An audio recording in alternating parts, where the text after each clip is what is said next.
Eu vou automaticamente já colocar aqui a nossa tela. Bom, espero que vocês estejam vendo aqui o nosso slide, né? É, Inicialmente, eu gosto sempre de começar a falar um pouco sobre a empresa, sobre a Sologic. Eu sei que muitos de vocês já a conhecem. Quem ainda não teve a oportunidade de visitar o nosso site, essa é a página à esquerda superior, é a página do site. No site nós temos muito material, muito conteúdo. E também essa página inferior é o nosso canal no YouTube, né? O Zoológico South América. Também tem muitos vídeos temáticos, vídeos conceituais. Então fiquem convidados, né, a visitar as mídias, né, e principalmente o conteúdo sobre a metodologia. Hoje o que a gente vai conversar com vocês são aspectos conceituais e a gente espera poder deixar a parte final do bate-papo, né, para algum tipo de pergunta ou algum tipo de conversa, né? Então, quem tiver alguma dúvida, quem tiver algum aspecto, anota, né, a pergunta e a gente no final espera poder conversar com vocês, né? A nossa proposta, fundamentalmente, né, é trabalhar com uma metodologia estruturada, né? Quem já fez o treinamento sabe o que é isso, né? E o principal objetivo dessa metodologia estruturada é propor, no plano de ação, o que a gente define como soluções eficazes, né? E as soluções eficazes são aquelas que evitam a recorrência dos problemas. Então, sem dúvida, quando a gente aplica a metodologia, passa por etapa, o nosso ponto principal na entrega, no final, é realmente chegar ao que a gente chama de uma solução eficaz, né? A solução eficaz também a gente chama de solução à prova de erro humano, né? E vocês devem lembrar que a metodologia estruturada, no nosso caso, ela está desenhada em 5 etapas, e cada etapa tem, logicamente, um conteúdo técnico de referência, né? Desde o início na coleção e gestão de dados, desde a declaração do problema, onde a gente trabalha com o conceito do evento com maior impacto, ou do evento mais próximo do presente, a elaboração da próprio diagrama de causa e efeito, onde a gente desenha a correlação causal caminhando do presente para o passado, usando o conceito de transitório, não transitório, e cada vez mais que a gente vai ao passado, a gente chega às causas sistêmicas. E a etapa 4, onde a gente vai buscar, fazendo brainstorming, usando do diagrama como a nossa referência visual e perguntando aquelas famosas soluções que possam melhorar, controlar ou eliminar aquela causa. Logicamente, essa sequência é a sequência lógica que torna a metodologia consistente. Agora, para a gente ter sucesso na implantação, né, e no desenvolvimento, a gente coloca que essa implantação deve ser institucional.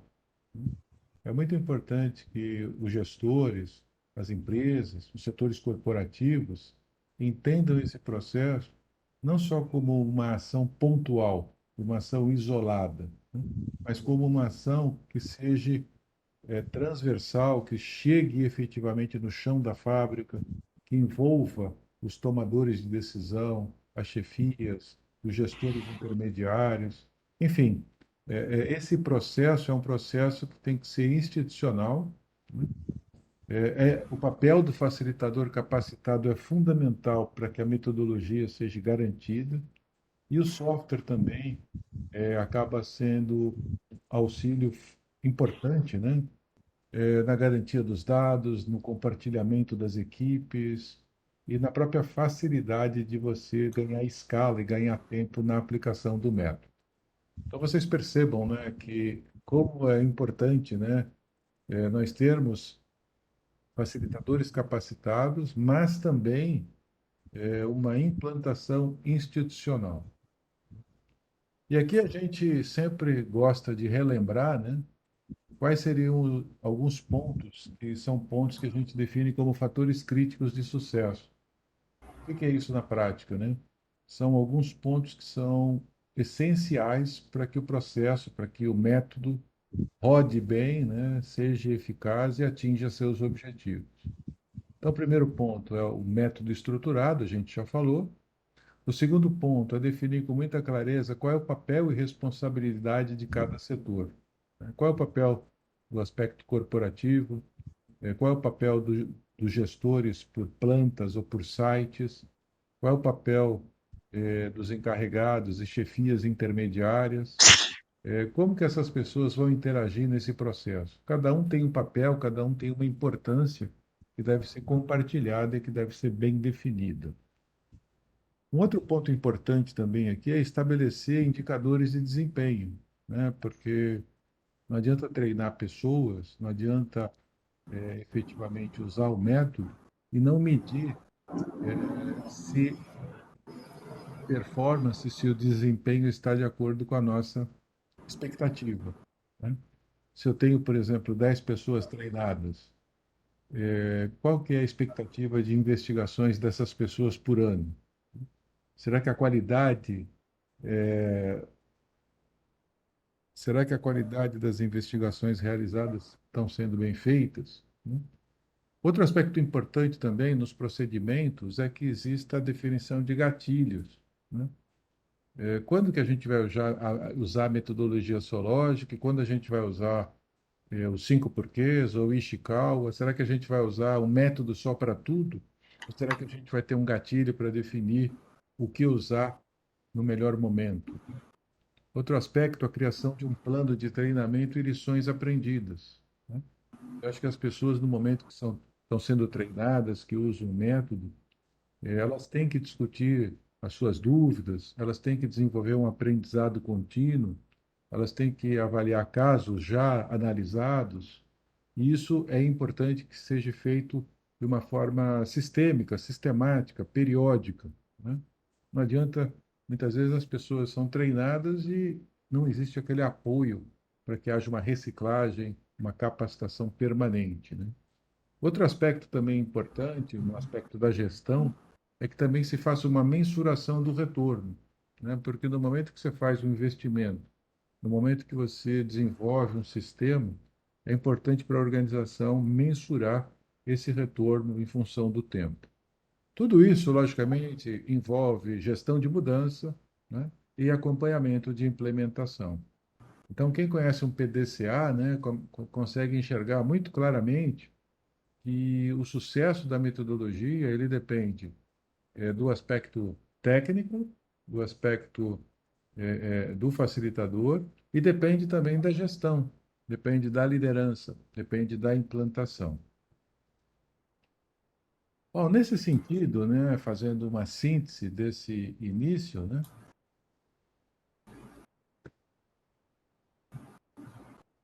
vocês estão me ouvindo? Acho que estão, né? É, nesse sentido, fazendo uma síntese desse processo, dessa abordagem, né, eu gostaria sempre de colocar dois fatos que são importantes para a gente acompanhar esse processo, né? Primeiro, a liderança, os gestores, os tomadores de decisão, que são aquelas pessoas que aguardam os resultados, que querem ver o retorno, que querem justificar o investimento. Esse grupo de pessoas, eles devem, o que a gente chama, desenvolver uma percepção de valor sobre a metodologia. Em outras palavras, seria a famosa pergunta, né? Será que tudo que eu estou investindo, desenvolvendo uma nova metodologia, será que isso está efetivamente alcançando os objetivos desejados? E investimento aqui não é só investimento em treinamento ou em software, mas é um investimento na mudança das práticas, na mudança do ambiente, criar uma expectativa, né? É um investimento tangível e um investimento também não tangível. O segundo ponto é que os facilitadores, né, as pessoas que usam o método no dia a dia, eles também têm que ter uma percepção de usabilidade. O facilitador ele tem que se sentir confortável usando a metodologia, né? Para isso, ele precisa de conhecimentos técnicos, habilidades e competências, né? Então, muitas vezes a gente conversa com facilitadores que descrevem algumas dificuldades naturais, né, para desenvolver o método, né? Então, essa questão da usabilidade, do conforto, também passa a ser outro item importante. Essa pesquisa que a gente fez, final de 22, né, ela tem um objetivo específico de abordar, junto aos facilitadores, o grau de usabilidade da metodologia. Tá? Então, que fique claro para todos, né, a gente não vai abordar percepção de valor, a gente vai abordar especificamente a usabilidade. Né? E essa matriz de valor e usabilidade é bem interessante, né? Porque, por exemplo, opa, por exemplo, né? Se você numa empresa, nessa abscissa aqui, né? O valor percebido pelos gestores, você pode ter um baixo valor percebido ou um alto valor percebido. A usabilidade, né, na ordenada, você pode ter uma baixa usabilidade ou uma alta usabilidade. Logicamente, qual é o melhor quadrante aqui, né? O melhor quadrante são as empresas que têm uma alta usabilidade e uma alta percepção de valor. Se você tem baixa percepção de valor, você tem que focar em gestão. Você tem que melhorar o procedimento, você tem que melhorar os KPIs, você tem que ter gatilhos, você tem que fazer uma política de gestão de mudanças. Agora, se você tem baixa usabilidade, você tem que focar em quem? Em melhorar as competências do facilitador. Tá? Então, essa matriz é importante para que cada um de vocês consiga enxergar em que estágio vocês estão. Tá? Sempre lembrando que esse quadrante aqui, o terceiro quadrante mais acima, né, sem dúvida é o ideal, né, para as organizações. Bom, agora vamos falar especificamente da pesquisa, né? E aí também, se o Marcelo também quiser comentar alguma coisa, quando eu acabar, ou enfim, fica à vontade, Marcelo, mas é uma pesquisa muito objetiva, né? Não é grande a pesquisa, né? E a gente iniciou com três perguntas que são correlacionadas, né? Se você fez o treinamento, né? 92% haviam feito o treinamento. Há quanto tempo você fez o treinamento? Então vocês percebam aqui que mais de 3 anos, 23%, menos de um ano, mais recente, 23%, e de 1 a 3 anos, 53%. E um aspecto interessante aqui, né, que se a gente lembrar da pandemia, né, grande parte das pessoas que participaram nessa pesquisa foram treinadas à distância, né? E é um fato novo para nós, né? É um fato novo. E qual é a frequência do uso da metodologia? Pelo menos uma vez por mês, né? 28%, trimestre, uma vez por semestre, e ainda não usou o método. Então vocês veem que 28% ainda não usou o método. Por que que é importante esses três tópicos, né? Porque, logicamente, a habilidade do facilitador, né, as competências do uso são proporcionais, né, ao uso do método, né? Se você fez o treinamento, mas faz muito tempo, e se você não usa o método com frequência, logicamente a tua usabilidade vai ser, o teu conforto vai ser mais difícil, né? Então, essas três perguntas são muito importantes, a combinação dessas três perguntas são muito importantes, né? E aí a gente quer dar um destaque aqui, num aspecto muito importante, né?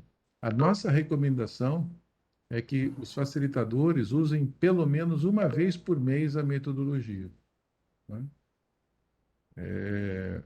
E isso é uma coisa para a gente refletir, né? O que vai nos motivar a usar a metodologia, primeiro, a definição de um gatilho. Segundo, é usar a metodologia independente do gatilho. Às vezes os gatilhos são muito conservadores, né? Então, nada impede de a gente usar a metodologia em casos que o impacto não seja tão grande, né? Porque o importante aqui é o uso, é o treinamento, né? Outra coisa, o não gerenciamento do uso da metodologia pela liderança e as iniciativas de gestão, né? É importante, né, que vocês façam workshops, discutam lições aprendidas, boas práticas, reuniões periódicas para discutir casos. É muito importante porque isso também vai poder, de certa forma, compartilhar conhecimento, experiências e aprendizado.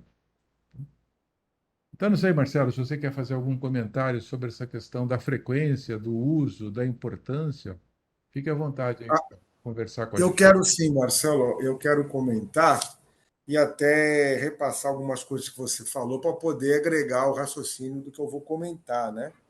Em primeiro lugar, a gente ter na mente que a gente está procurando, quando usa um método de solução de problemas, soluções eficazes para a empresa, né? A gente, mais do que resolver um problema específico, que é o foco daquela investigação, está fazendo com que os processos da empresa mudem de patamar, de qualidade, de eficácia, na medida que eu vou eliminando os problemas. Então, o Marcelo, o Hayek chamou a atenção que quanto mais a gente vai para o passado, mais nós temos a possibilidade de chegar em causas sistêmicas.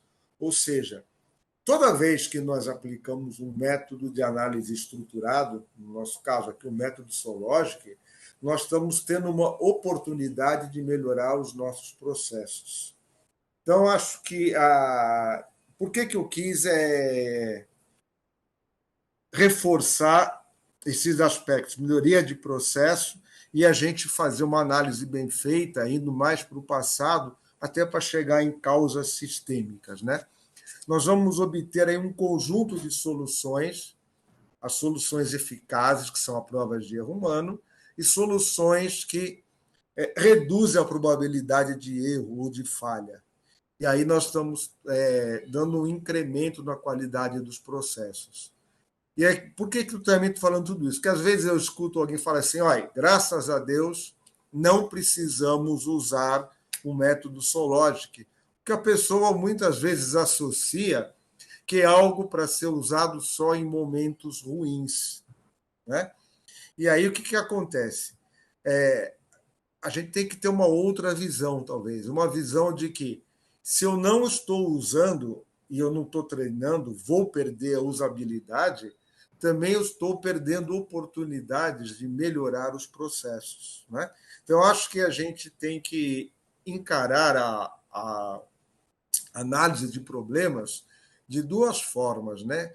Uma que é a tradicional, que é, olha, eu tenho um problema que eu preciso resolver, me causou um desgaste, me causou um prejuízo.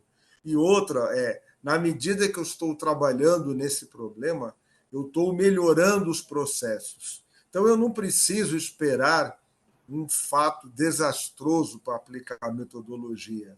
Eu posso pegar até problemas que não são tão desastrosos, porque vai ter ganhos para o processo. E, ao mesmo tempo, eu estou treinando metodologia e estou mantendo a usabilidade, mantendo o domínio. É lógico que nem todo mundo que treina vai ser facilitador. Né? O tempo vai até dividir quem vai mais ou não. Mas eu acho que, Marcelo, o meu comentário é nesse sentido. Use um método, porque ele agrega valor ao sistema. Legal, obrigado, Marcelo. Então, a dica dessas três primeiras perguntas, né, é a questão de que pelo menos use um método uma vez por mês. Se possível, lógico, né, uma recomendação nossa. Outro aspecto importante, Marcelo e participantes, né, você já deve ter ouvido falar da curva de aprendizado, né? O que é a curva de aprendizado, né? Quando a gente combina essas três perguntas, você fez o curso, quando você fez e se você usa o método, essa combinação ela está diretamente relacionada a essa curva, né? Que significa, no fundo, o tempo que leva para uma pessoa aprender um processo ou um sistema, né? A gente sabe que o conhecimento muitas vezes não é um possível de ser mensurado matematicamente, com a exatidão da engenharia, lógico, né? Mas existem estudos que tentam mensurar como que as pessoas aprendem tarefas mais complexas ou menos complexas, como isso pode ser consolidado em função do tempo e como elas podem chegar, logicamente, ao sucesso, né? Essa curva ela é uma curva já consagrada, desenvolvida por experiências e pela literatura, né? E ela representa visualmente essa relação, né? E é interessante, né, que a gente, avaliando referência, a gente percebe que existem 4 tipos de curvas de aprendizado, né? Provavelmente as pessoas de recursos humanos estudem muito isso, né? Mas eu acho que é interessante também as pessoas que estão liderando processos e estão desenvolvendo conhecimento conheçam um pouco esse conceito, né? A primeira curva, o primeiro tipo de curva, né, é a curva que eles chamam de retorno decrescente, né? Essa primeira superior à esquerda, né? Essa curva normalmente é usada para ilustrar tarefas que são rápidas de aprender e cedo para se estabilizarem. Então, são tarefas manuais, né, como instalar o componente num produto, tarefas repetitivas, tarefas que não necessitam aspectos muito profundos. O segundo tipo de curva é o de retorno crescente, né? E essa tarefa tem essa curva tem uma característica, né, de serem tarefas de mais difícil aprendizado, né? E os retornos, logicamente, são maiores. Agora, na sequência, a gente tem uma curva sigmoide também, uma curva em S, né? E essa curva, ela tem uma característica que você tem tarefas difíceis de aprendizado inicialmente, mas depois que a pessoa se torna proficiente, vai, ela tende a uma estabilidade. Então, aquela tarefa, por exemplo, que você sente dificuldade no começo, mas você chega a um platô de eficiência e isso gera o retorno. E por último, nós temos as tarefas, as curvas denominadas como complexas, né? E essa curva é muito interessante porque você tem um aprendizado lento, né? Você aumenta a tua proficiência, atinge um platô e depois você melhora a tua proficiência e chega no aprendizado. E por que a gente está mostrando isso para vocês, né? Porque, logicamente, a metodologia zoológica é uma metodologia que não é de fácil aprendizado, é de fácil assimilação a curto prazo, isso é evidente, né? E nós temos que chegar a um platô de conhecimento. Então, eu poderia classificar a nossa jornada de aprendizado sempre numa migração entre a curva sigmoide e a curva complexa.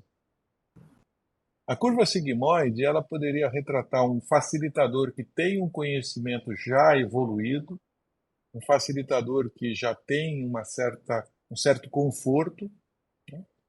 E a curva complexa é esse mesmo facilitador, porém, ele já tem um grau de mentoria, um grau de compartilhamento e um grau de crescimento permanente no processo.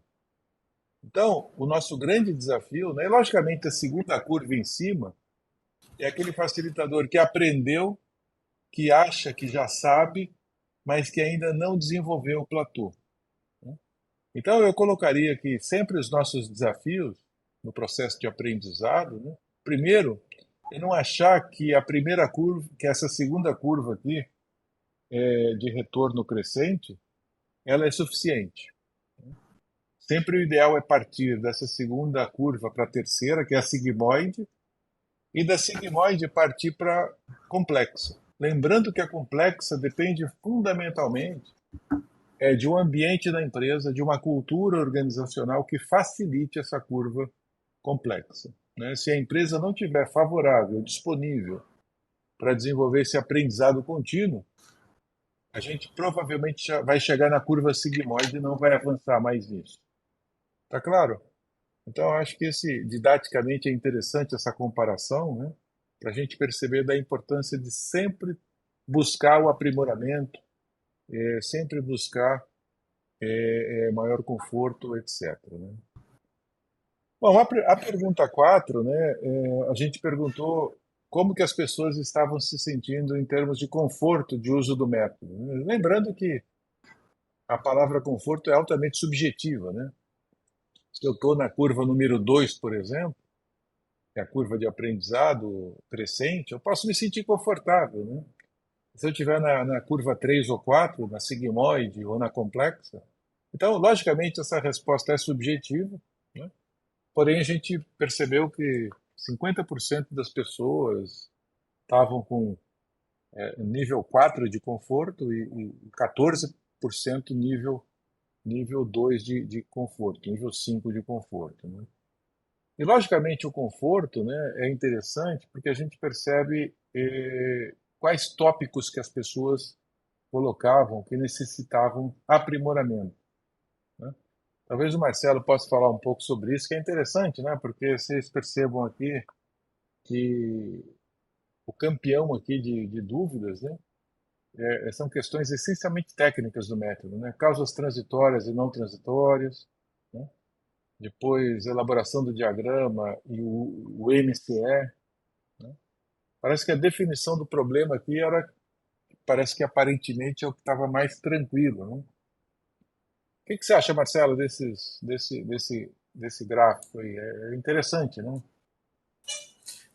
A gente pode relacionar isso com as curvas, né, que nós vimos agora há pouco de aprendizado. Não é? O método implica numa mudança, muitas vezes, de modelo mental. Né? A gente tem uma nova maneira de raciocinar. Esse raciocínio do que é de combinação de causa transitória e não transitória, para grande parte das pessoas, o que a gente percebe nos treinamentos, é uma nova maneira de raciocinar. E você assimilar essa nova maneira de raciocinar exige treinamento. Ou seja, isso está dentro daquela curva de aprendizado inicial, né? Seja na curva sigmoide, na S, ela tem um início mais lento para depois haver uma assimilação. Eu acho que isso reflete bastante aí a, aquela curva de aprendizado, aquele início, né? E as pessoas têm que trabalhar com o método para poder fazer essa mudança de modelo mental da sua aplicação, né? A nova maneira de raciocinar. É o que a gente mais treina, né? É justamente a montagem do diagrama e assimilação de causa transitória e não transitória.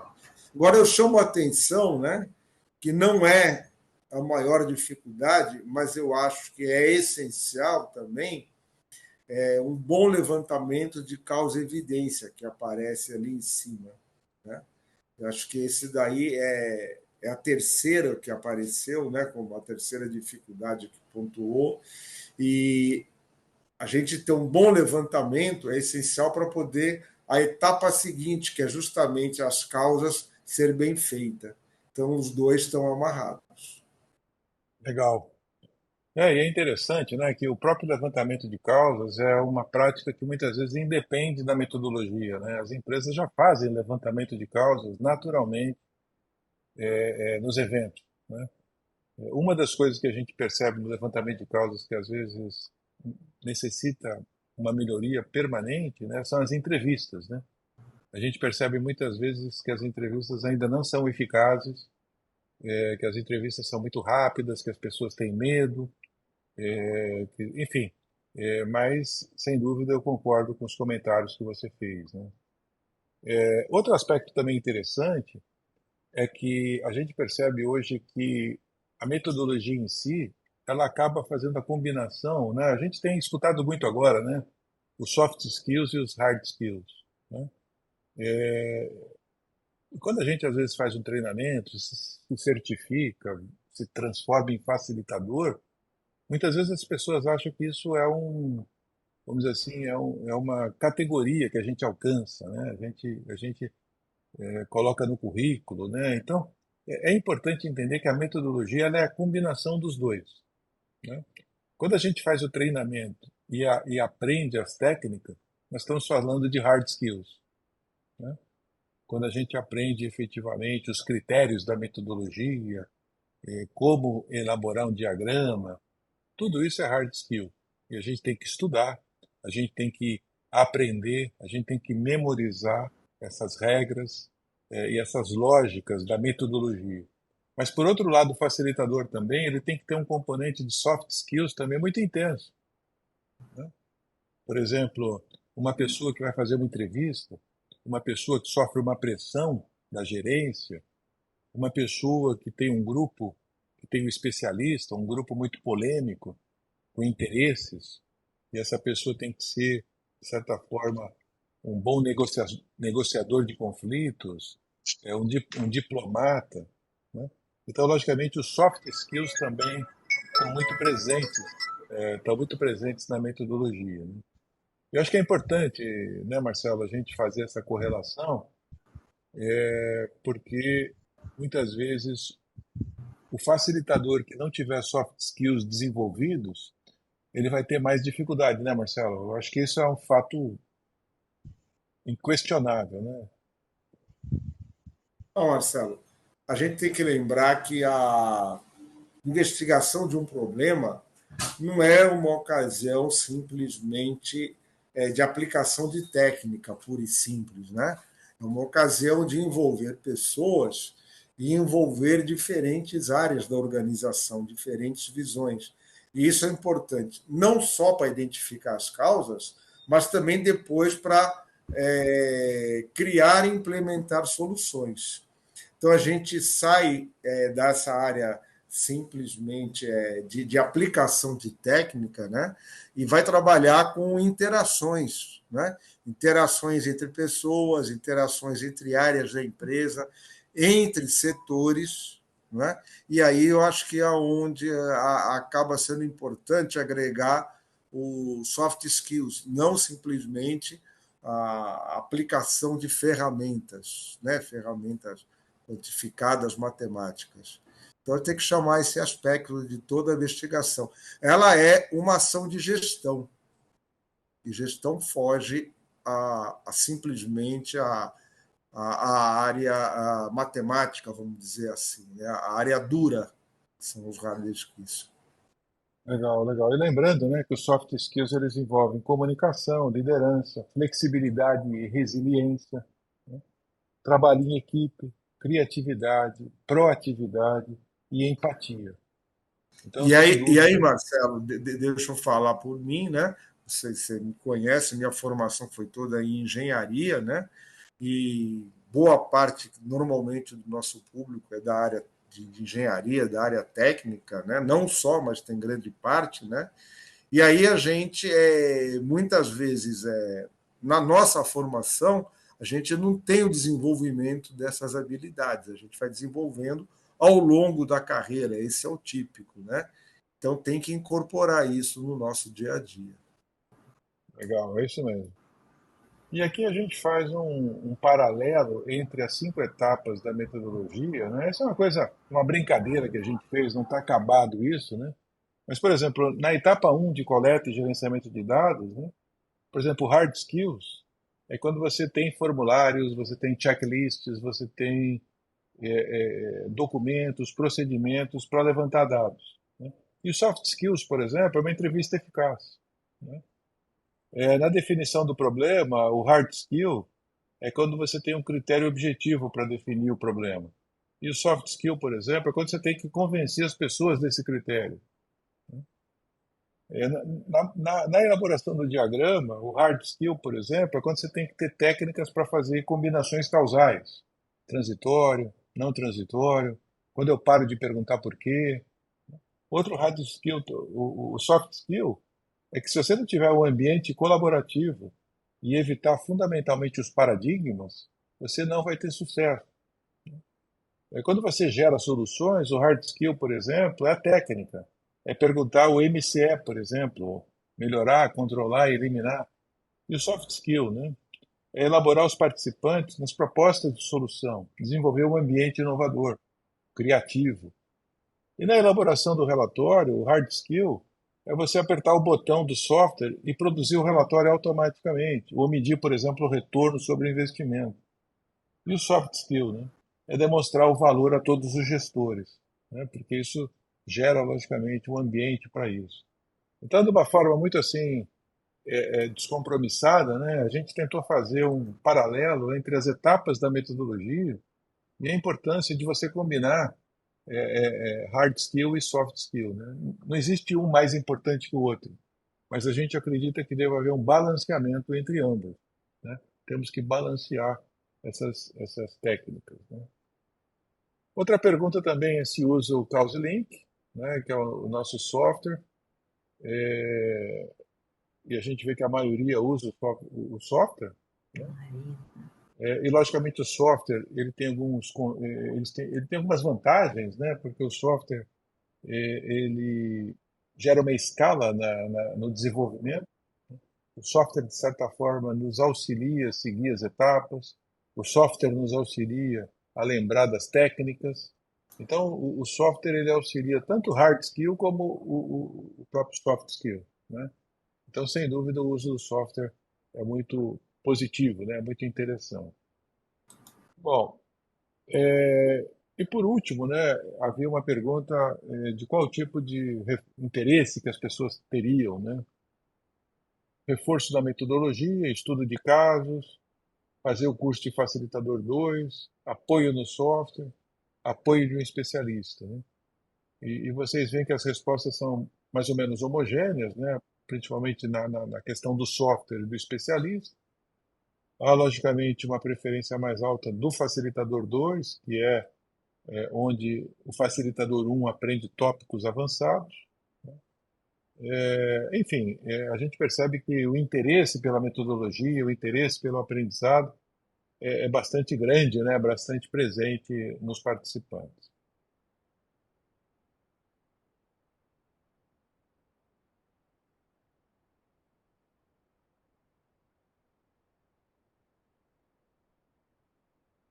Conclusões, né?